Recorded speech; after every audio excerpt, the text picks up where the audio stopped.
Over confidence एका ठिकाणी नडला 2022 साली सर.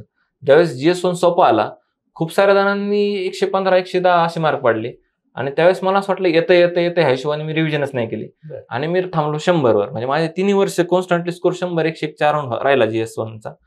पण ती इम्प्रुव्हमेंट जे बाकीचे मुलं मागून 10-15 मार्कांनी पुढे गेले फर्स्ट टाइम रिडिंग करून आणि आपण ओव्हर कॉन्फिडन्स मध्ये गणून बसलो. स्टेटस ठेवायचं 15 जणांचे स्टेटस दरवर्षी राहायचे माझे मिनिमम. तर मग मी त्यांना टाकलं का मला तेवढाच मेसेज दरवेळेस त्याचा की आपलं कुठपर्यंत आलंय. ठीक आहे, त्यांनी कष्टात त्यांनी टोमणे सहन केले असतील, पण त्यांनी माझ्यापर्यंत कधीच येऊन दिले नाही आई वडिलांनी. डेफिनेटली आपल्यापेक्षा जो स्ट्रगल असतो मला वाटतं की तो आपल्या आई वडिलांचा असतो.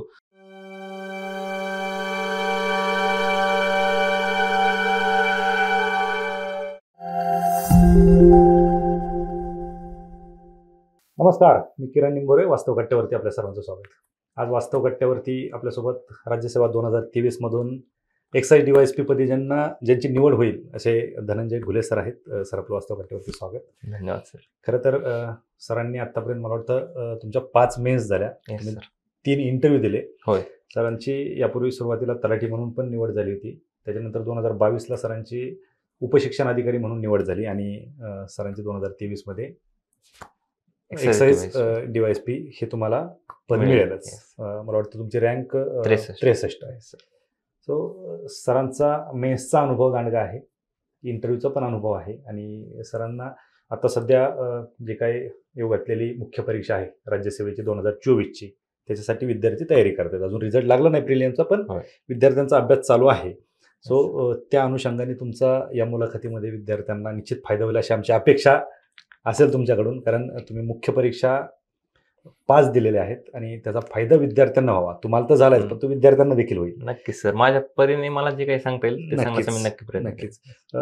तुम्ही 5 मेन्स दिल्या, म्हणजे तुम्ही 5-6 वर्ष अभ्यास केला, तलाठी पण झाले होते आणि आता तुम्हाला तुम्ही सध्या उपशिक्षण अधिकारी म्हणून आहात आणि आता एक्साईज. हा जो प्रवास आहे, हा प्रवास करायचं का ठरवलं होतं? तर नक्कीच सर, मला सांगायला आवडेल, पण सर्वप्रथम मी तुम्हाला हॅपी न्यू इयर विश करेल आणि माझ्या हे व्हिडिओ पाहणाऱ्या सर्वांना नवीन वर्षाच्या शुभेच्छा देतो. तुम्हाला देखील नवीन वर्षाच्या खूप खूप शुभेच्छा आणि प्रेक्षकांना देखील नवीन वर्षाच्या खूप खूप शुभेच्छा. Thank you sir. तर सांगायचं असं की माझा मोठा भाऊ सर, जो त्यावेळेस तयारी करत होता, त्याची इंजिनिअरिंग 2 मोठे भाऊ आहेत. सगळ्यात मोठा आहे तो इंजिनिअरिंगला असताना तयारी सुरू केली त्याने आणि त्यावेळेस त्याने ते सिव्हिलचे 2 इंटरव्ह्यू दिले होते, टेक्निकलचे. नंतर काही कारणास्तव मग त्याला जॉब पकडावा लागला. बट त्यांनी मला खूप मोटिवेट केलं की मला कदाचित जमणार नाही, पण तू कर. आणि तिथून पुढं मी सर सुरुवात केली. बट त्यावेळेस काही कळत नव्हतं की करायचं पण काय करायचं, फक्त करायचं ठरवलं होतं मनाशी. नंतर इंजिनिअरिंगला सर म्हणजे क्लास वगैरे लावायचं वगैरे असं ठरवलं, परंतु ॲज सच म्हणजे समोर काहीच नव्हतं. तो त्यावेळेस करत होता, पण त्याचं टेक्निकलचं होतं. बट मग पडायचं म्हणून फायनल इयरला 2017 साली त्यावेळेस मी ठरवलं की आता आपण करूयात काहीतरी, हातपाय हलवूयात. तर त्यावेळेस ठरवलं आणि त्यावेळेस सर क्लासेस लावायचे. म्हणजे मी पडलो इकडे MPSC PSI पदासाठी की PSIची वर्दीची क्रेज त्यासाठी. परंतु मग भावाने सांगितलं की तू करणार आहेस तर क्लासेस राज्यसेवेचे करून घे, त्याचा फायदा तुला कदाचित तिकडं होईल कंबाईनला वगैरे ह्या पद्धतीमध्ये. आणि त्या गोष्टीचा खूप जास्त इम्पॅक्ट पडला. पहिल्या एक्झाममध्ये म्हणजे माझी प्रिलिम्स 3.5 मार्कांनी गेली होती, पण GSचा स्कोर 112 होता. आणि त्यावेळेस मग बाकी सरांसोबत पण बोलणं झालं क्लासेसच्या किंवा म्हणजे जे गायडन्स करत होते त्यावेळेस, आणि त्यांनी सांगितलं की तू दे राज्यसेवा, म्हणजे तू करू शकतोस. ती गोष्ट खूप म्हणजे इम्पॅक्ट करून गेली. तिथून पुढं मग हळूहळू केले, एक एक्झाम क्लिअर होत गेली. होय सर, क्लास केलेला मी त्यावेळेस. सर ज्ञानदीप क्लास केला होता महेश शिंदे सरांचा आणि बऱ्यापैकी म्हणजे खूप चांगला इम्पॅक्ट मला पडला होता, फायदा झाला होता त्या गोष्टींचा. ठीक आहे. जनरली मी असं विचारत नाही क्लास कुठला केला होता किंवा काय. प्रश्न हा असतो की क्लास केला पाहिजेत की नाही केला पाहिजे. होय सर. तर म्हणजे सांगायचं असं राहील की क्लासेस केला तरच पास होते असं काही नाहीये. म्हणजे मला जे समजलं फक्त हे आहे की तुम्हाला एक ओव्हरव्ह्यू मिळतोय क्लास केल्यानंतर की काय करायचं आपल्याला, कशा पद्धतीने करायचे. आणि मला जो फायदा म्हणजे अनुभव आला तर मला फायदा झाला होता सर त्यावेळेस, हे मी नक्कीच सांगेल. कारण एकतर तुम्हाला कोणीतरी सांगणार पाहिजे पर्सनली त्या लेवलला. तर तसं मला थेट इकडलं सिव्हिल म्हणजे आपल्या रेग्युलर सिव्हिल सर्व्हिसेस सांगणारं कोणी नव्हतं असं, किंवा मी पण एवढं उत्सुकतेने कोणाला विचारलं नव्हतं. ही माझी त्यावेळेसची चूक होती की स्वतःहून असं काही गोष्टी जाणून नाही घेतल्या की नेमकं एक्झॅक्टली काय करायचं असतं काय नाही. प्रिलिम्सचं तयारी करत गेलो फक्त, मेन्सचं त्यावेळेस काहीच केलं नाही. ज्यावेळेस 2019ला मेन्सला गेलो फर्स्ट टाइम, त्यावेळेस कळालं की आपल्याला असे पण काही पुस्तकं आहेत की GS3 साठी खाटेकर सरांचं बुक वाचावं लागतंय किंवा डेव्हलपमेंट आपल्याला पाहावं लागतंय. हे सगळं मेन्सला गेल्यानंतर कळलं. सो ह्या थोड्या गोष्टी असतात, म्हणजे कायमच फायदा होईल असं नाहीये, परंतु होतो. म्हणजे मला असं वाटतं बऱ्यापैकी 60-70% तर आपल्याला फायदा होतो क्लासेसचा. कारण परिस्थिती तुमच्या काळातली वेगळी होती. म्हणजे तुम्ही ज्यावेळेस अभ्यास सुरुवात केली त्यावेळेस, आता ऑनलाईन सगळ्या गोष्टी मिळतात. पण विषय हा नाही की क्लास केला पाहिजेत की नाही केला पाहिजे, परंतु बरेच विद्यार्थी असे असतात की त्यांना स्पर्धा परीक्षा काय हे कळायच्या आधीच ते क्लास सुरू करतात आणि तो क्लास ते कॉलेज लाईफ सारखं जगतात. हो. आणि तो क्लास संपून गेला तरी यांना सिलेबस काय असतो हे कळत नाही. काय सांगा? बरोबर आहे. म्हणजे मला जे म्हणायचं की स्वतःहून आपण केलं पाहिजे. क्लासेसवाले किंवा बाकीचे सगळे आपल्याला सांगणारच आहेत किंवा इतर जे आपला म्हणजे मोठे बंधू असतील किंवा बाकी कोणी मित्र तुमचे सिनियर्स, ते तुम्हाला सगळ्या गोष्टीमध्ये गायडन्स करणार आहेत. शेवटी आपण सगळेजण आता नवीन वर्ष सुरू झाले, प्लॅन करतो, पहिल्या दिवशीचा प्लॅन असतो, दुसऱ्या दिवशीपासून तो बंद होतो. पण प्लॅन करून एक्झिक्यूट जो करतो ना, म्हणजे तो इथं सक्सेस होतोय. तुम्हाला सगळं आयतं मिळणार नाहीये. तुम्हाला क्लासवाले तुमच्या नीतपर्यंत आणणार आहे आपल्याला. शेवटी खायचं नाही खायचं आपल्यावर आहे. बरोबर. सो तिथपर्यंत मला असं वाटतं स्वतःहूनच करायचं. तुम्ही कशी तयारी केली? डेफिनेटली. तर सर, जसं मी बोललो, 2 जुलैच्या सत्रामध्ये मी बॅच जॉईन केली क्लासची. थोडी माहिती घेतली की काय करता येईल काय नाहीये, आणि टार्गेट होतं PSI. बरोबर. त्यामुळे फोकस पण तेवढंच केला की, आणि त्यावेळेस मेरिट लागायचं सर 41-42 अशा अराउंड मेरिट लागायचं. मॅथ्स चांगलं होतं, सो मला वाटलं की आता आपला आरामात होईल. पहिली प्रिलिम्स दिली कंबाईनची, त्यावेळेस सर स्कोर आला, म्हणजे माझा 41 आणि मेरिट होतं 44. 3 मार्कांनी एक्झाम गेली. सेकंड प्रिलिम्सला पण तेच केलं, स्कोर 42, मेरिट सेम होतं 44, 2 मार्कांनी एक्झाम गेली. म्हणजे मनातल्या मनात मी खुश झालो, आता 1 मार्क इम्प्रूव्ह झाला आपला. पण ज्यावेळेस सिनियर्सला विचारलं आणि माझ्या सिनियर्सनी खूप बोलून वगैरे म्हणजे चांगलं सांगितलं की तू काय करतोय काय नाही, तुझं टार्गेट हे असलं पाहिजे की तुझ्या कंबाईनच्या 3 एक्झाम क्लिअर होतील, ह्या हिशोबाने तेवढे मार्क्स पाड वगैरे. कंबाईन एकत्र केली त्याच्यानंतर. सो तिथून पुढं टार्गेट चेंज केलं की आपला भले पुढं काय करायचं काय नाही ते पाहू आपण मेन्सला, पण आपण किमान सगळ्या प्रिलिम्स क्लिअर होतील ह्या हिशोबाने 60+ जायचं वगैरे. त्यावेळेस मला माझ्या सिनियर्स आहेत, गणेश दाताळ सर म्हणून SC/ST आहेत, आणि विनोद नागरगोजे, जे पण आता सेंट्रलच्या जॉईन आहेत. तर त्यांनी मला सांगितलं की टार्गेट ठेव, पॉलिटी आहे, इकॉनॉमिक्स आहे, जॉग्राफी आहेत, हे जे सब्जेक्ट आहेत आपल्याला 45 मार्काला यायचे त्यावेळेस. तर याच्यामध्ये तू 40+ मार्क्स पाडू शकतो. बाकी तुझं मॅथ तर चांगलं आहे. सायन्सचं असं सांगू शकत नाही आपण फिक्स की आपल्याला तेवढं आउटपुट मिळेलच म्हणून, कारण कंबाईनचं सायन्स स्पेसिफिक पाहिलं तर थोडंसं हार्ड जातं राज्यसेवेपेक्षा, म्हणजे असं माझं ओपिनियन आहे. आणि त्या हिशोबाने ते म्हणले की तू 40 मार्क्सची जास्त तयारी कर त्या 45ची, तिथं तुला म्हणजे ते स्कोर आपोआप इम्प्रूव्ह होईल. आणि त्यानंतर मग 20, 21, 22 तिन्ही पण कंबाईनच्या प्रिलिम्स माझ्या म्हणजे तिन्ही पण विषयाच्या निघल्या होत्या, ASC/ST आणि PSIच्या. क्या बात आहे. म्हणजे PSI व्हायचं जे स्वप्न होतं त्या दिशेने तुम्ही चालले होते. पण राज्यसेवेकडे फ्लो कसा वाढला तुमचा अभ्यासाचा? हा सर, तर जसं मी बोललो मग अशी की 18 साली पहिली प्रिलिम्स दिली, मग 243.5 हा स्कोर आला फायनल की नाही, 247 मेरिट लागलं. आणि ठीक आहे म्हणलो, चालते करूया, आपण तिथपर्यंत जवळ जातोय तर आपण करू पण शकतो. आणि त्यावेळेस मिथुन भोसले सर होते, ज्ञानदीपला मला करंट शिकवायचे. बरोबर. त्यांनी मोठ्या भावासारखं मला सांगितलं काही गोष्टी की तुझं GS चांगलं आहे. राम निचळ सर असते जे की आपण पाहतो RF म्हणून झाले, त्यांनी पण आम्हाला तसं सांगितलं होतं की तू कर, म्हणले करशील. आणि 2019ला माझी प्रिलिम्स निघली सर, ठीक आहे, त्यावेळेस पण खूप जास्त म्हणजे फरक नाही पडला, पण 1 मार्काने मी पास झालो. पण तिथून पुढच्या ज्या प्रिलिम्स होत्या त्या अराउंड 140 अराउंड स्कोर GSला यायची.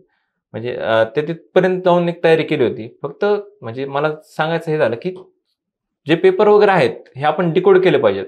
डिकोड इन द सेन्स आपण सांगू शकतो की आपण जे काही टॉपर्स आहेत सगळे, बरेच जण बोलतात की तुम्ही सिलेबस वाचा, तुम्ही PYQ वाचा, पण खूप कमी जण ते गोष्टी सांगतात की ऍक्च्युअली काय केलं पाहिजे त्याच्यामध्ये. म्हणजे मला PYQ करा हे प्रत्येक जण सांगतो, एक्झॅक्टली, पेपर अनालिसिस करा हे प्रत्येक जण सांगतात, करायचं काय? एक्झॅक्टली. तर मग मला सांगायची इच्छा आहे सर की आपण जर पेपर अनालिसिस मध्ये, त्यासाठी काय आपल्याला क्वेश्चन्स पाहिजेत. सगळ्यात महत्वाचं, आपल्याकडे आता 21,000 असून किंवा कोणता संच असो किंवा आयोगाचे पेपर आहेत डायरेक्ट आपल्याकडे उपलब्ध आहेत, तर आपण एक पेपर घेऊन पूर्ण वेळ लावून सोडवलं पाहिजे. आणि वेळेचं महत्व म्हणजे काय, स्पेसिफिकली कंबाईनसाठी आपला पेपर कव्हर होत नाहीये, इथं जो टाइम मॅनेज करतो ना तो जिंकतोय सिम्पल मध्ये. बरोबर. तर जर तुम्ही गोल करणार नाहीये तर 1 तासामध्ये 50 मिनिटात तुम्ही, म्हणजे 1 तासापेक्षा 50 मिनिटात टाइम घेऊन 100 क्वेश्चन सॉल्व्ह करा. गोलसाठी 10 मिनिटं ठेवून देऊ आपण साईडला सध्या.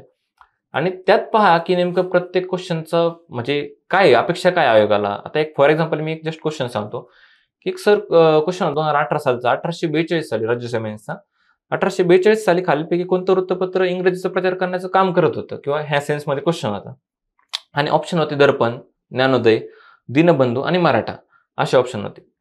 आता ठीक आहे, आपण जनरल सेन्समध्ये आपण पाहतो की आपलं आधी कंटेंटवर गेलं पाहिजे वगैरे, बरोबर आहे. आता कंटेंट आपल्या इथं असं आहे की 1842 साल दिलंय आणि इंग्रजीचा प्रचार करण्याचं काम करत होतं, असं 2 कंटेंट आपल्याकडे आहेत. तर 42 सालावरून आपण ऑप्शन एलिमिनेशनकडे गेलं पाहिजे की दर्पण हे वृत्तपत्र 1832 साली सुरू झालंय, सगळ्यांना माहीत असतं, पण ते बंद झालं हे पण माहीत पाहिजे 40ला. सो 40ला बंद झालं म्हणलं तो ऑप्शन कट होतो. बरोबर.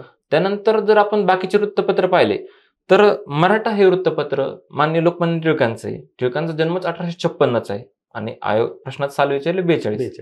आणि अजून कंटेंट माहित असला तर आपल्याला माहित असतं 1881चं आहे मराठा वृत्तपत्र.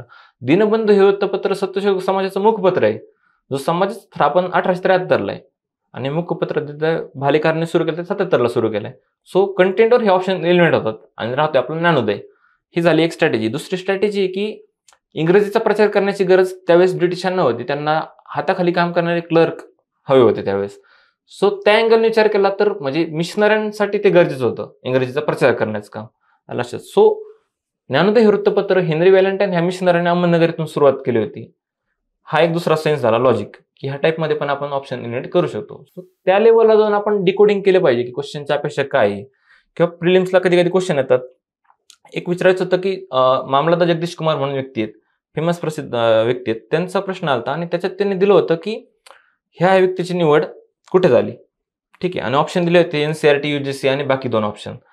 तर बेसिक साधा प्रश्न असा राहिला असता, परंतु आयोगाने त्यांना दिलं की हे अशा युनिव्हर्सिटीचे आधी कुलगुरू होते, तर आता कुठे निवड झाली. आता 2च ऑप्शनमध्ये असे होते जवळचे NCERT आणि UGC. आता NCERT ही संस्था पाहिली तर आपण शाळेचं काम करते आणि जो माणूस ऑलरेडी युनिव्हर्सिटीत चान्सलर म्हणजे एखाद्या युनिव्हर्सिटी चान्सलर राहिलेला आहे तो माणूस NCERT कडे येणार नाही परत, म्हणजे 1 स्टेप डाऊन नाही येणार. सो तो माणूस UGC कडे जायचे चान्सेस आहेत. तो आयोगाने हिंट दिली होती ती आपल्याला कॅप्चर करता आली पाहिजे त्या स्पीडमध्ये लक्षात. सो त्यासाठी डिकोडिंग प्रत्येक क्वेश्चनचं महत्वाचं असं मला वाटतं. अगदी बरोबर, हे सगळं अगदी बरोबर आहे. परंतु एक प्रश्न विद्यार्थ्यांच्या मनामध्ये असतो, ज्यावेळेस अभ्यासाला सुरुवात करायची त्यावेळेस पूर्वपरीक्षेचा अभ्यास आधी करायचा की मुख्य परीक्षेचा. कोणी सांगतं आधी पूर्वपरीक्षा तर पास व्हा तर तुम्ही मुख्य परीक्षेत जाताल, कोणी सांगतं तुम्ही पूर्वपरीक्षा पास होताल मुख्य परीक्षा तुमचे 4 महिन्यात 3 महिन्यात कव्हर होईल का. काय केलं पाहिजे. तर तुम्ही 5 महिने दिले. येस, तर म्हणजे आता सध्या आपण दोन्ही पॅटर्नचा विचार केला पाहिजे, ऑब्जेक्टिव्ह आणि डिस्क्रिप्टिव्ह. जर ऑब्जेक्टिव्ह पॅटर्नमध्ये म्हणजे माझ्या माहितीनुसार तर आपण कव्हर करू शकतो जर आपण कोर GS म्हणजे आपण जे म्हणतो दोन्हीतल्या कॉमन सिलेबस कव्हर केलेला असला. तर इन डिटेल जर पाहिलं तर GS1 मध्ये हिस्ट्री जिओग्राफी प्रिलिम्सला पण आहे, मेन्सला पण आहे, राहतो वेगळा सब्जेक्ट ॲग्री किंवा रिमोट सेन्सिंग, असे छोटे छोटे टॉपिक आहेत. त्याला आपण नंतर वेळ देऊ शकतो आणि ते 10 ते 15 दिवसात कव्हर होतात ते टॉपिक्स. म्हणजे प्रत्येक GSला असे काही टॉपिक्स आहेत की 10-15 दिवसांमध्ये आपले कव्हर होणार आहेत. तर त्याचा आपण धरलं तर तो 2 महिन्यामध्ये असं ओव्हरऑल 4 GS कव्हर होणार आहेत. त्यामुळं मला असं वाटतंय की कोर जे आहे ते आपलं स्ट्रॉंग राहिलं पाहिजे GS, आणि सोबतच तुम्हाला वाटलं एखादा टॉपिक किंवा एखादा सब्जेक्ट करायचा जसं की GS3 आहे HRD, याच्या योजना वगैरे आपल्याला कधी कधी प्रिलिम्सला विचारतात किंवा त्यातला जो डेव्हलपमेंट सेक्शन आहे आपण दिसले सरांचा जो पार्ट 2 आहे तो करू शकतो. त्याचा फायदा आपल्या प्रिलिम्सला पण होतो आणि मेन्सला पण होतो. सो असं थोडंसं डिटेलमध्ये जाऊयात, कारण आता 2024ची प्रिलिम्स झालेली आहे आणि आता मुख्य परीक्षेचा अभ्यास विद्यार्थी करतायत. बरोबर, रिझल्टची वाट पाहतायत, आन्सर कीची वाट पाहतायत, परंतु अभ्यास करतायत मुख्य परीक्षेचा. हो, कशी दिशा असली पाहिजे आणि कशा पद्धतीने त्यांनी अभ्यास केला पाहिजे. Yes sir. तर आता जस्ट राज्यसेवा प्रिलिम्स झाले आणि कंबाईन प्रिलिम्स तोंडावरच आहे. तर म्हणजे माझं असं म्हणणं राहील की जे नवीन आहेत समजा राज्यसेवा मेन्स फर्स्ट टाइम देणार आहेत त्यांनी 15-20 दिवस आता जे राहिलेले आहेत त्यात कंबाईन प्रिलिम्सचं पण थोडं केलं पाहिजे की कोर हिस्ट्री आहे, कोर जिओग्राफी आहे. जसं कंबाईन प्रिलिम्सला आपला महाराष्ट्राचा इतिहास, महाराष्ट्राचा भूगोल जास्त विचारतात, जे राज्यसेवा मेन्सला पण आहेच आपल्याला. तर त्याच्याकडे फोकस करून केलं पाहिजे. ठीक आहे, सायन्सला आपण म्हणलो की आउटपुट मिळेल नाही मिळेल माहित नाही आपल्याला, तर तो सेक्शन तुम्ही ठेवू शकता किंवा वन डे रिव्हिजन मध्ये आपण ते करू शकतो. पण बाकीचे जे आहेत पॉलिटी, कोर पॉलिटी, ज्यासाठी तुम्ही जो काही सोर्स वापरत असताना लक्ष्मीनारायण असो किंवा कोळंबी सर किंवा इतर कोणता असू द्या ते आपण कव्हर करू शकतो त्याच्यातून. पण त्यातल्या त्यात म्हणजे जे टॉपिक्स हे म्हणतो आपण एकत्र आहेत किंवा कंबाईन आहेत दोन्हीसाठी, तर ते जास्त फोकसली केले पाहिजे सध्या तरी. आणि तिथून पुढे फ्री झाल्यानंतर कंबाईनची तर त्याच्यावर मग आपण मेन्सकडे पूर्ण वळायला पाहिजे त्यानंतर शेवटी तुम्हाला लँग्वेज आहे ते दोन्हीकडे पण आहे. तुम्ही राज्यसेवा मेन्सला जरी गेले तरी आहे आणि कंबाईन मेन्सला जरी गेले तरी आहे.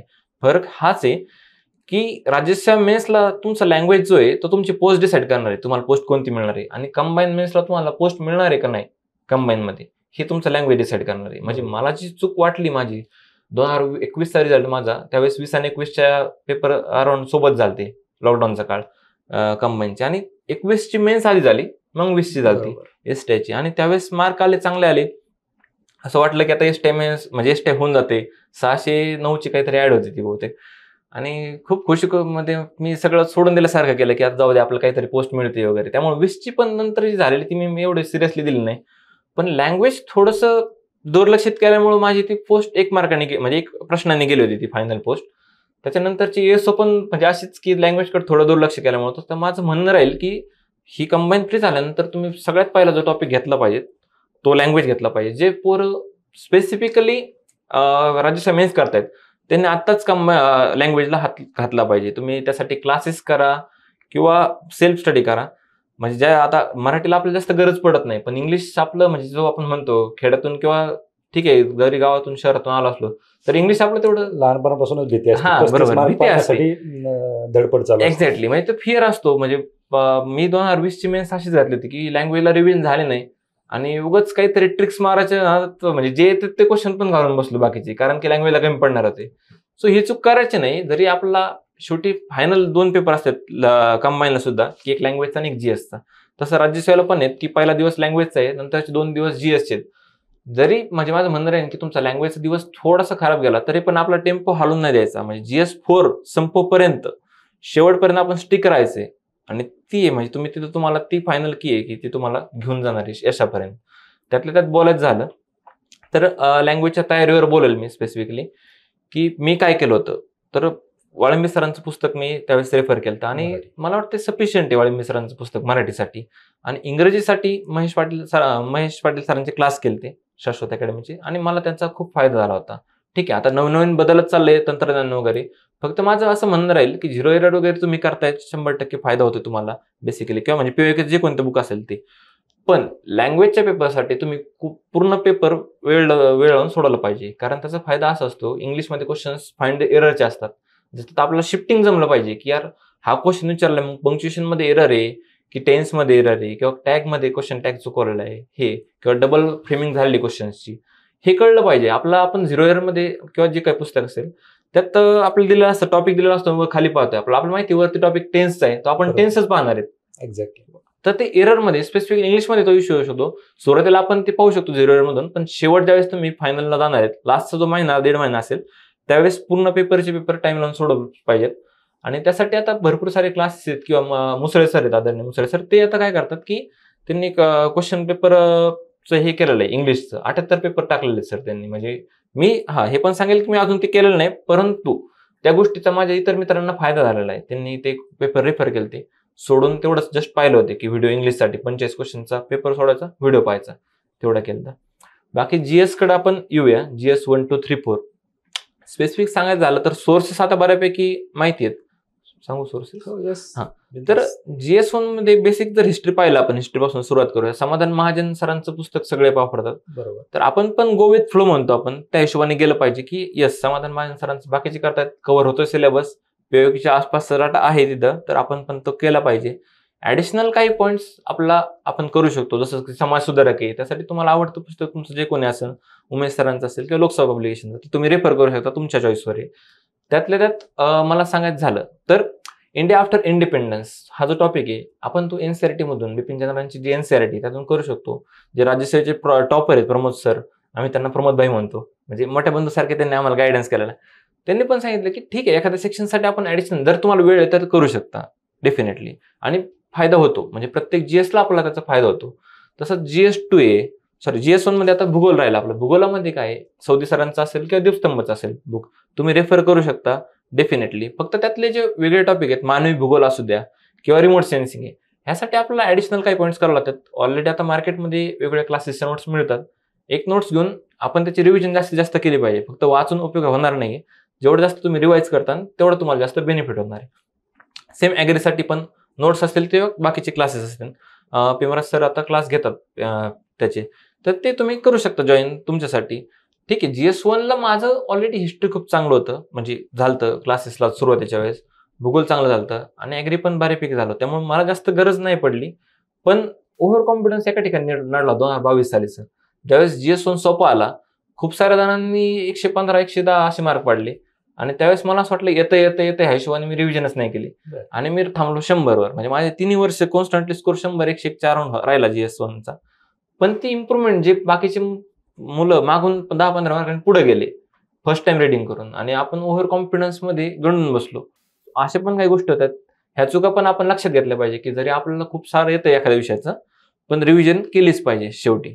अगदी निश्चित ह्या सगळ्या गोष्टींचा विद्यार्थ्यांना फायदा होईल, कारण 2024ची कदाचित ही शेवटची मुख्य परीक्षा असेल की जी जुन्या पॅटर्नने असेल. ज्यावेळेस मी वारंवार उल्लेख करतो की 5 मुख्य परीक्षा दिल्या, काळ खूप मोठा होता तो. कसं घरून प्रेशर नव्हतं, किती दिवस करणार? डेफिनेटली प्रेशर थोडासा असतो सर. म्हणजे आता बाकी गोष्टी म्हणलं तर वय असतं ना, काळजी असते घरच्यांना. आता माझं त्या बाबतीत नशीब की मला 2 मोठे भाऊ होते, त्यामुळे त्यांचं होईपर्यंत मी वाचलो त्यामध्ये. आणि मोठा भाऊ मग तुम्हाला मी कशी बोललो की तो तयारी करत होता, साईड बाय साईड जॉब पण केला आणि जॉब करता करता त्यांनी पुन्हा तयारी सुरू केली. म्हणजे सोडला होता काही काळाने, परत तयारी केली आणि त्यानंतर त्याचं राज्य MPSC मधून ATP म्हणून सिलेक्शन झालं. आता त्याचं प्रमोशन झालं टाउन प्लॅनर. 2 नंबरचा IT मध्ये होता. त्यामुळे फायनान्शियली तरी मला काही गरज अशी नाही पडली. जो काय असतो तो थोडाफार मानसिक त्रास की बाकीचा, घरून तर खूप सपोर्ट भेटला. घरचे म्हणजे माझं नशीब आहे खरंच म्हणाल मी, की घरून कधीच काय अडचण नाही आली. आता रिलेटिव्ह जस्ट एक्झाम्पल देतो की नाव तर घेणार नाही, परंतु आता आपलं कसं सोशल असल्यामुळं सवय की हा व्यक्ती पास झाला सोबत, मग आपण त्याचा स्टेटस ठेवणार किंवा त्याला विश करणार ह्या टाईपमध्ये. तर बरेच जण मित्र पास व्हायचे, सोबत स्टेटस ठेवायचं. 15-20 जणांचे स्टेटस दरवर्षी राहायचे माझे मिनिमम. तर मग मी त्यांना टाकलं का मला तेवढाच मेसेज दरवेळेस त्याचा की आपलं कुठपर्यंत आलंय, आपलं कुठपर्यंत आलंय. आता पहिले 2-3 वर्ष सोडून दिलं, म्हणलं ठीक आहे जाऊ दे बाबा चालतंय हे ते. नंतर ते म्हणजे वरतून जायला लागलं डोक्याचे खूपच जास्त. मग शेवटी म्हणलं यार, म्हणलो ठीक आहे, म्हणलो तुम्हाला आजपर्यंत कधी विचारलं नाही की तुम्हाला पैसा प्रोव्हाइड करतोय का? म्हणलो नाही. तू विचारलं की तुला फायनान्शियल कधी गरज पडली का? नाही. आणि तू म्हणतो की आपलं कुठपर्यंत आलंय म्हणलो. आणि सर म्हणजे पास झाल्यानंतर त्याचा फोन पण नाही.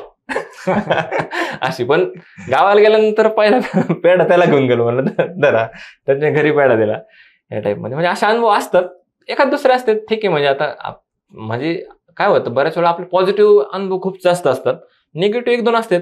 पण ह्युमन टेंडन्सी की आपल्याला निगेटिव्ह अनुभव जास्त लक्षात राहतात. सो आपण पॉझिटिव्ह गोष्टींकडे पाहिलं पाहिजे. जसं की आता घरचे आहेत, आई वडील आहेत, ठीक आहे, त्यांनी कष्टात त्यांनी टोमणे सहन केले असतील, पण त्यांनी माझ्यापर्यंत कधीच येऊन दिले नाही आई वडिलांनी. डेफिनेटली आपल्यापेक्षा जो स्ट्रगल असतो मला वाटतं की तो आपल्या आई वडिलांचा असतो, कारण त्यांना लग्नामध्ये वगैरे नातेवाईकांना फेस करायचं असतं.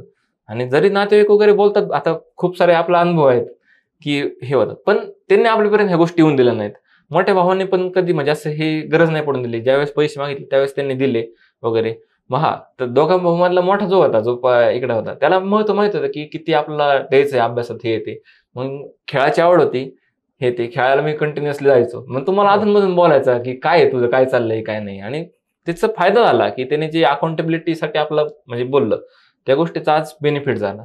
ह्या पण आहेत. रूममेट्स असतील. आता संगतीचं सर मला म्हणजे सांगू इच्छेल मी की आम्ही तयारी करायला 2017 लावलं, त्यावेळेस 5 जण सोबत रूम घेतली होती. इंजिनिअरिंगच्या फायनल इयरला ठरलं होतं की आपण सोबत करायचं तयारी. तर त्यातला एक जण IT मध्ये करणार होता, त्याचं ते ठरलं होतं, त्यांनी क्लासेस वगैरे केले, IT जॉईन झाला. बाकीचे 4 जण आहेत सर. तर नाव घेऊ शकतो. तर वैभव साळवे म्हणून आहे, तो त्यावेळेस IAS झाला, इंजिनिअरिंग सर्व्हिस रेल्वेमध्ये. तर 2 नंबर सागर नंदारे म्हणून होता, 2020ला प्रोजेक्ट ऑफिसर म्हणून झाला. 22ला पण पोस्ट मिळाली, 23ला आता डेप्युटी कलेक्टर झाला. ज्यात मला एक्साइड असतो त्याला डेप्युटी कलेक्टर मिळाले. तिसरा रूममेट आहे धनंजय कुठळे, तो धरणगाव नगरपालिकेत सध्या पाणी पुरवठा अभियंता म्हणून जॉईन झालेला आहे. आणि 4था राहिलो मी. तर आता माझं पण सिलेक्शन झालेलं आहे. सो संगत अशी भेटली. आता नवीन रूममेट्स पण तसेच मिळालेत आणि ते पण नक्कीच पोस्ट काढतील, मला याची अपेक्षा आहे.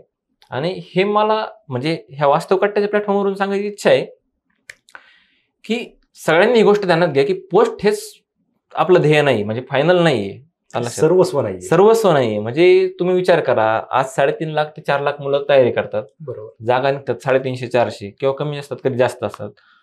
म्हणजे अराउंड 1000 मागे एक मुलगा पास होतोय. सो हे वास्तव आपण ध्यानात घेतलं पाहिजे. आणि मी तुम्हाला थँक्यू म्हणेन सर की तुम्ही वास्तव कट करून मला हे वास्तव मांडण्याची संधी दिली.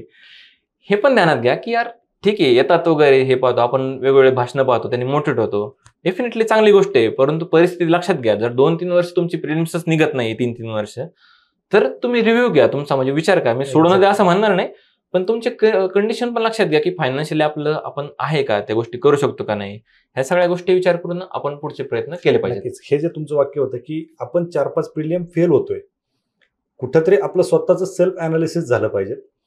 जर तुम्ही कुठेतरी 1 मार्काने फेल होताय, 2 मार्कने फेल होताय, किंवा तुम्ही मुख्य परीक्षा देताय, तो तुमचा जर तसा प्रवास आहे. पण तुम्ही जर प्रिलियमच जर प्रत्येक वेळेस 10-15 मार्कने जर फेल होत असाल, आणि तुम्ही जर 5व्या 6व्या वर्षी पण म्हणत असाल की नाही मला 1 अटेम्प्ट पाहिजे, कुठंतरी स्वतःचं सेल्फ अनालिसिस होणं गरजेचं आहे.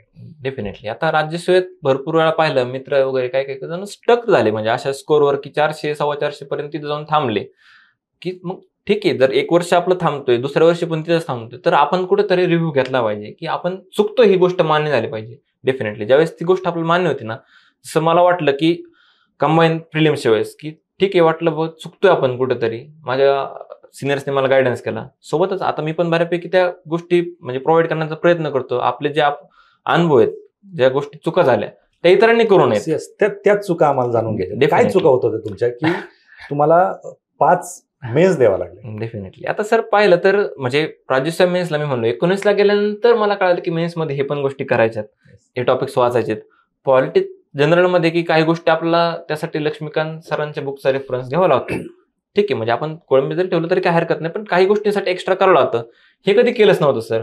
सिलेबस डिकोडिंग काही संबंधच नव्हता. म्हणजे सिलेबस आपण म्हणतो की आता खूप सारे अवेअरनेस वाढलेले, टेलिग्राम प्लॅटफॉर्म आहे ज्याच्यावरून तुम्हाला आता लेक्चर्स मिळतात बऱ्याचशा विद्यार्थ्यांचे वगैरे. आणि तरी पण म्हणजे आपण म्हणतो ना की गोष्ट फॉलो केली तरच ती होणार आहे किंवा एक्झिक्यूट केली तर. त्या गोष्टीमध्ये मी स्वतः कमी पडलो होतो असं मला वाटतंय.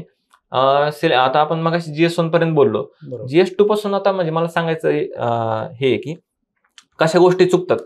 तर GS2 मध्ये कोर पॉलिटी तर आहे आपल्या लक्ष्मीकांतमध्ये किंवा कोळंबे सरांच्या बुकमधून कव्हर होतोय. पॉलिटी पार्ट 2 साठी आता संकल्प देशमुख सरांचं बुक आहेच आहे आपल्याकडं.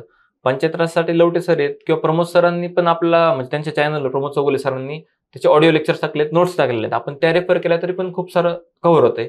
राहतोय सेक्शन लॉवाला.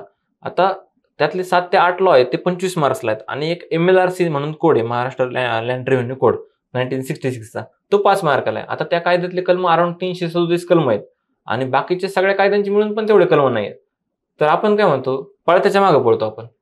ती गोष्ट चुकते, प्रिलिम्स असू किंवा मेन्स असू द्या. त्या 5 मार्काच्या मागे पळून आपण 337 कलम पाठ करण्याचा प्रयत्न करतोय, जिथं 25 मार्काला आपलं बाकी तेवढे सगळे मिळून कलम नाही आहेत. सो 25 मार्क घेण्याचा प्रयत्न केला पाहिजे. म्हणजे जे कोणी विद्यार्थी प्रयत्न करणार GS2 मध्ये, GS4 मध्ये पण तशीच गोष्ट आहे. कोर इकॉनॉमिक्स आहे आपलं 90 मार्काच्या अराउंड असते. ॲग्रोनॉमी 20 मार्काला जाते आणि 40 ते 45 मार्काला सायन्स टेक असतं. आता मागच्या 2 वर्षापासून 45 मार्काला गेले. त्यात सर विचार केला तर 4 जे टॉपिक आहेत, आपत्ती व्यवस्थापन, एनर्जी इत्यादी टॉपिक्स, आणि हे 20 मार्काला आहेत 4 टॉपिक्स. बायोटेक हा टॉपिक 15 मार्काला आहे आणि कॉम्प्युटर हा टॉपिक 10 मार्काला आहे. तर बायोटेक टॉपिक जर आपण थोडासा साईडला ठेवला, म्हणजे साईडला म्हणजे आपल्याला 1-2 रिडिंग करायच्यात, पण तेवढं पण वर्क नाही करायचं, कारण तो टॉपिक तेवढा आपला आउटपुट देत नाहीये. तर आपण ते 30 मार्कवर फोकस केला पाहिजे, कॉम्प्युटर आणि इतर 4 टॉपिक्सवर, जे तुम्हाला 30 पैकी 25 मार्क देणार आहेत. म्हणजे आम्हाला उमेश सर त्यावेळेस म्हणायचे आपण मार्कवादी बनलं पाहिजे. लक्षात. किंवा त्यांची फेमस म्हणजे टॅगलाईन होती, होईल त्रास पण गुण हमखास, म्हणजे तुम्ही मेहनत घ्या. लक्षात. आणि यात आपण आता पॅटर्न आहे किंवा नवीन पिढीमध्ये आपण पाहतोय की ऑलरेडी आपल्या पुढच्या पिढ्या हुशार आहेत खूप, ते स्मार्ट वर्क करतायत. तर आपण पण त्यांना त्यावेळेस तोड देणार आहेत. तर स्मार्ट वर्क केलं पाहिजे डेफिनेटली, बट स्मार्ट वर्क त्यावेळेस सक्सेसफुल होईल ज्यावेळेस तुम्ही त्याला जास्त करून हार्ड वर्क करताल त्यावर. म्हणजे हे तुम्हाला थोडंसं एक्सप्लेन करायची इच्छा आहे मला, म्हणजे सांगतो मी. एखादी गोष्ट असते, आपण ब्रेन मॅपिंग नावाची कन्सेप्ट म्हणतो बऱ्याच वेळा. आता भरपूर सारे फॅक्ट्स असतील आपल्याला ज्या लक्षात राहत नाहीये, परंतु त्या यायचे चान्सेस असतात, बरोबर आहे. तर आपण काय करतोय त्यावेळेस लिहून काढताना, त्याला ज्यावेळेस आपण एखादा शब्द लिहून पाहतो तर त्याला जर काहीतरी कनेक्ट करता आलं, फॉर एक्झाम्पल आता मूव्हीज पाहायची मला आवड आहे, तर त्या आवडीचा फायदा असा झाला की साऊथचे जे हिरो आहेत विजय देवरकोंडा, त्यांचं एक मूव्ही आहे ज्याचं नाव आहे गीता गोविंदम. तर 7वीचं मिडायवलचं जुनं पुस्तक वाचताना प्रिलिम्सच्या वेळेस मला लक्षात आलं की यार एक गीत गोविंद नावाचं एक बुक आहे आणि त्याचे रायटर जे आहेत, लेखक आहेत, त्यांचं नाव आहे जयदेव. आता जस्ट जयदेव लिहून पाहिलं मी, ते लिहिलं आणि मला लक्षात आलं यार विजय मधला जय घेतला आणि देवरकोंडा मधला देव घेतला, आपण दोन एकत्र घालत झालं जयदेव. म्हणजे असे मॅपिंग करता येतात आपल्याला. किंवा वारे असतात, स्थानिक वारे असतात, त्याचे प्रकार असतात. म्हणजे कुठं कोणतं वार आहे, सॅमून नावाचं वार आहे जे इराणला आहे, सो एंडिंगला न आहे दोन्हीच्या. पण लिहून पाहिल्यानंतर आपल्याला ते मॅपिंग करता येते आणि हे करा, म्हणजे हे झालं स्मार्ट वर्क. पण हे आपण त्यावेळेसच म्हणजे आपले मार्क्स कन्वर्ट होणार ज्यावेळेस आपण त्याला रिव्हिजन करणार आहे, म्हणजे ते झालं hard work. So smart work plus hard work ही सध्याची आपण म्हणतो प्री रिक्विसिट आहे सध्या, किंवा प्री कंडिशन पास होण्याची. हे दोन गोष्टी केल्या पाहिजेत. आता मग अशी आपण जे बोललो होतो जीएसटी वगैरे, तिथून थोडं आपण कंटिन्यू करूया, जेणेकरून म्हणजे मेन्स देणाऱ्या मुलांना पण फायदा होईल. तर जीएस 1 आणि 2 आपलं बोलून झाले. GS3 मध्ये आपण ज्यावेळेस येतोय त्यावेळेस आता मार्केटमध्ये सगळीकडे खाटेकर सरांचं नाव आहे आणि त्यांनी तेवढं दिलेलं आहे त्या लेव्हलला जाऊन. सो आपण GS3 ला खाटेकर सरांची बॅच आणि त्यांचं बुक वगैरे करू शकता रेफर, बिंदास, काही अडचण नाहीये. मी बॅच नव्हती केली, बट बुकमधून मी त्यांची स्टडी केलेला आहे आणि त्याच्यावर मला GS3 ला 112.5 स्कोर आला होता. बट हे रिव्हिजन वगैरे करावं लागतं, मॅपिंग करावं लागणार आपल्याला, ह्या गोष्टी सगळ्या करायच्यात. त्यात पण GS3 मध्ये इंटरनॅशनल ऑर्गनायझेशन हा टॉपिक 22 ते 23 मार्काला किंवा अराउंड 25 मार्काला येतो. तर आपलं काम आहे की त्या गोष्टी ऑलरेडी ज्या बुकमध्ये दिल्यात सोबतच आपण एक्स्ट्रा काही करू शकतो का. जसं WTO ही संस्था आहे, आपल्याला त्याची स्थापना माहिती असती, सगळं माहिती, परंतु आता रिसेंटली 2 मेंबर ऍड झालेले आहेत. आधी 164 सदस्य, आता 166 झालेत. तर आपलं ते काम आहे की हे इथं लिहून ठेवणं. नोट्स मेकिंग म्हणतो आपण, बऱ्याच वेळा नोट्स मेकिंगचे विद्यार्थ्यांना डाऊट्स असतात की कशा पद्धतीने करायचे वगैरे.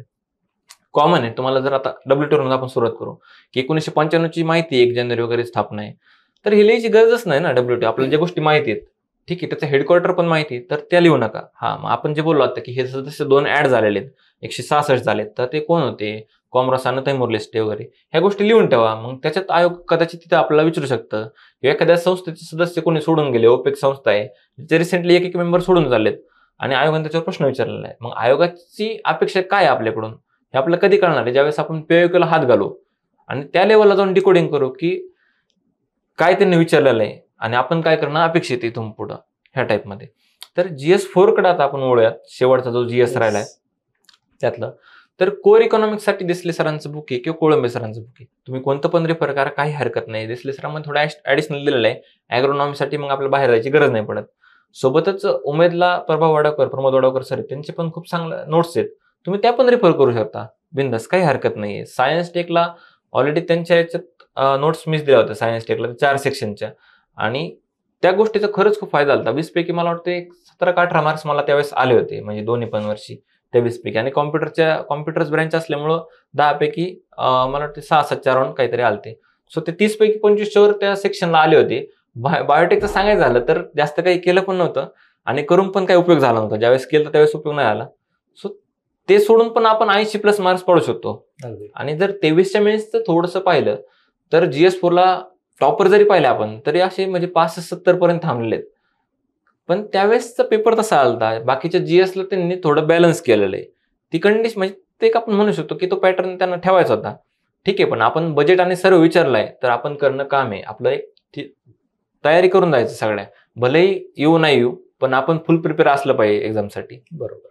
म्हणजे जे काही मुख्य परीक्षेचे सगळे पेपर होते, मराठी, इंग्लिश असेल आणि हे GSचे 4 पेपर, तर जे काही तुम्ही विद्यार्थ्यांना निश्चित याचा फायदा होणार. कारण तुम्ही जे एक्सप्लेन केलं, कुठल्या चुका टाळल्या पाहिजेत किंवा काय केलं पाहिजे, कुठलं मटेरियल वापरलं पाहिजे, यासाठी विद्यार्थी खूप भटकंती करत असतात. तर तुम्ही ते एकदम थोडक्यामध्ये ते विद्यार्थ्यांना सांगितलं. जसं तुम्हाला सांगितलं होतं की आता 2024चे जी काय राज्यसेवा आहे त्याची मुख्य परीक्षा आहे, तसेच सध्या कंबाईनची पण परीक्षा समोर आहे आणि तुम्ही कंबाईनची तयारी करण्यासाठीच खरं तर आले, तुम्हाला PSI व्हायचं, तुम्ही त्याच्या मेन्स पण दिलेल्या आहे. काय सांगाल थोडक्यात, कशा पद्धतीने विद्यार्थ्यांनी तयारी केली पाहिजे? डेफिनेटली. आता आपण याचा पॅटर्न जो रिसेंटली मागच्या वर्षीपासून थोडासा बदललेला आहे तो पण पाहायला पाहिजे की मॅथमॅटिक्स ज्या आधी 15 मार्काला विचारायचे, रिझनिंग आणि क्वांट, ते आता थोडं वाढवलंय, 20 पर्यंत अराउंड आहे सध्या.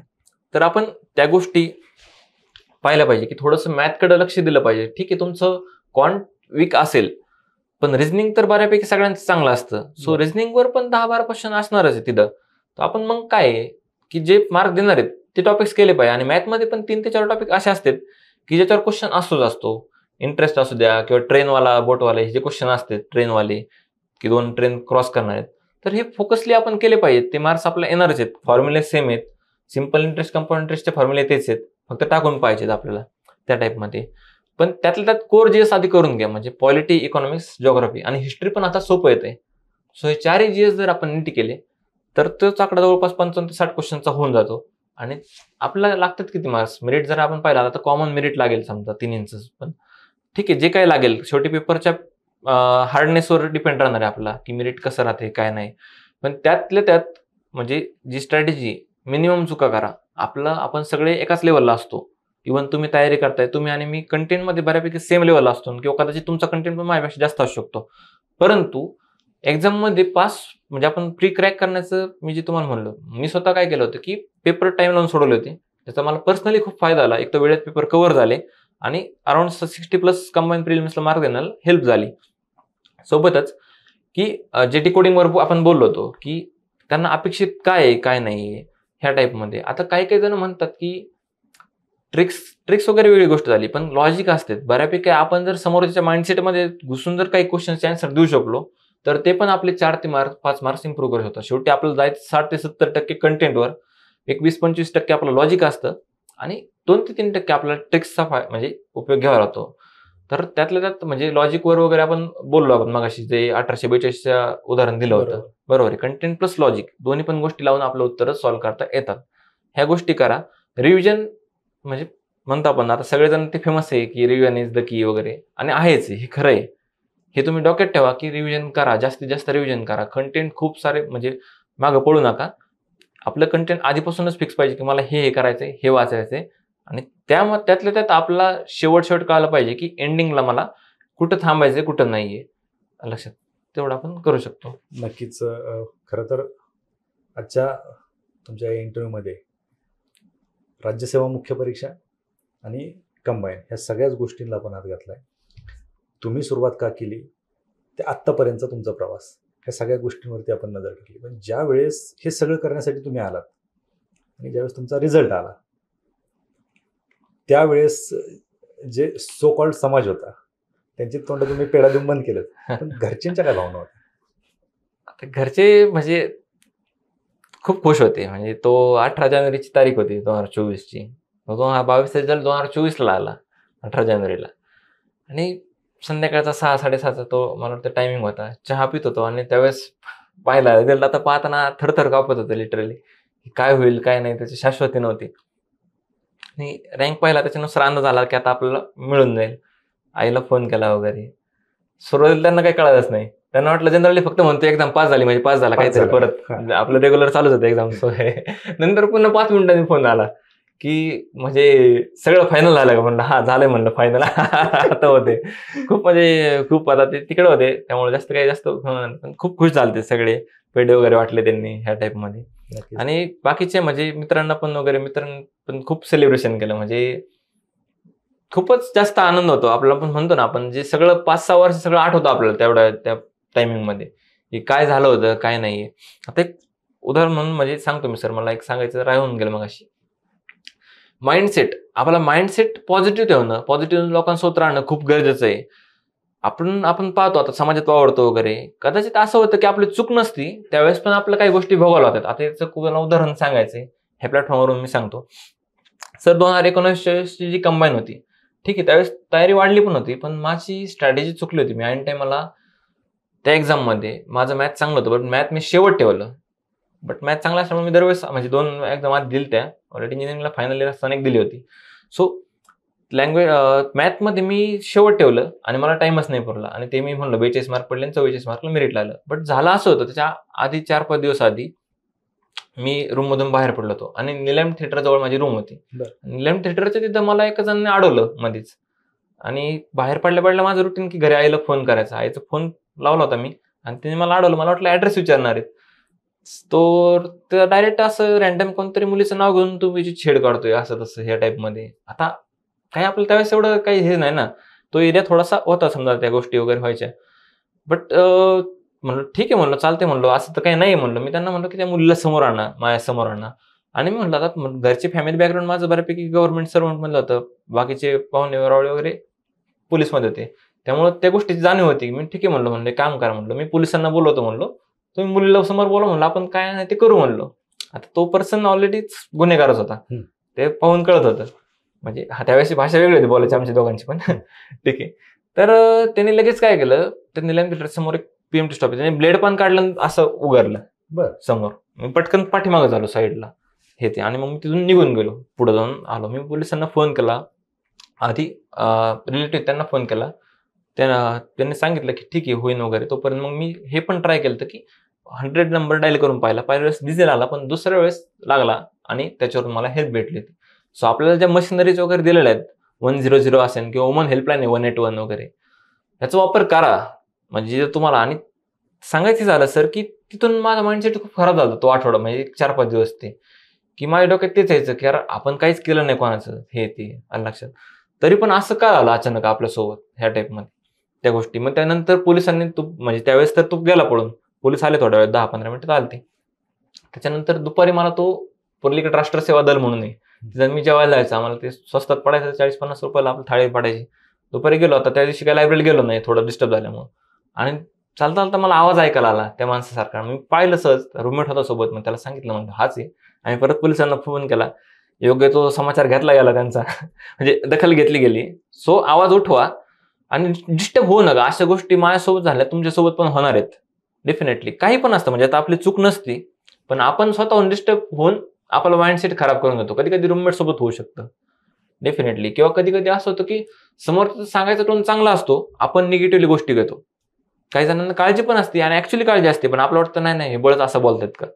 डेफिनेटली. सो काय अडचण नाहीये, ह्या गोष्टी थोड्या फॉलो करा असं माझं मत आहे. नक्कीच, कारण ही सुद्धा तुमचा एका परीक्षेचा भागच आहे. बरोबर. तुमचा माइंडसेट कसा आहे त्याच्यावरती तुमचा पेपर कसा जाणार, तुमचा अभ्यास काय होणार, ह्या सगळ्या गोष्टी, आणि ही एक परीक्षा असू शकते तुमची. बरोबर आहे. त्याच्यामुळे विद्यार्थ्यांनी त्याच्याकडे पॉझिटिव्ह दृष्टिकोनाने पाहिलं पाहिजे. निश्चित तुम्ही जे काही खरं मार्गदर्शन केलं, एकंदरीत तुमच्या प्रवासावरती बोलण्यापेक्षा आपण आज विद्यार्थ्यांना कसा 1 मार्क मिळू शकतो याच्यावरती जास्त भर दिला. त्याबद्दल खरं तर तुमचं मनापासून आभार. आणि तुम्ही वास्तवकट्टेवरती आलात, विद्यार्थ्यांना बहुमूल्य असं मार्गदर्शन केलं, आणि निश्चित पुढच्या परीक्षेसाठी ते विद्यार्थ्यांना फायदेशीर ठरेल. त्याबद्दल आपलं खूप खूप आभार. सर्वप्रथम मी किरण निंबोरे सरांचा आभारी आहे, आणि संपूर्ण वास्तवकट्टा टीमचा आभारी आहे की आपण मला इथं बोलवलं आणि व्यक्त होण्याची संधी दिली. की हा माझा पहिला असा इंटरव्ह्यू किंवा पहिला एक्सपिरियन्स आहे, त्यामुळे काही चुकलं वगैरे तरी माफ करा. आणि बाकी ह्या प्रवासामध्ये ज्यांनी मला कळत नकळत साथ दिली, माझे आई वडील असतील, मोठे भाऊ असतील, वहिनी असतील, किंवा माझे रूममेट्स असतील, किंवा इतर मित्रमैत्रिणी, सगळ्यांनी ज्यांनी साथ दिली, सगळ्यांना मी धन्यवाद देईल की तुम्ही माझ्यावर जो विश्वास दाखवला त्याबद्दल मी आपला आभारी आहे. आणि माझ्या परीने मला जे काही आपल्या समाजाप्रती उत्तरदायित्व आहे, त्याप्रती मला जे काही गोष्टी करता येतील चांगल्या पद्धतीने त्या करण्याचा मी नक्कीच प्रयत्न करेल. धन्यवाद. धन्यवाद सर. थँक्यू.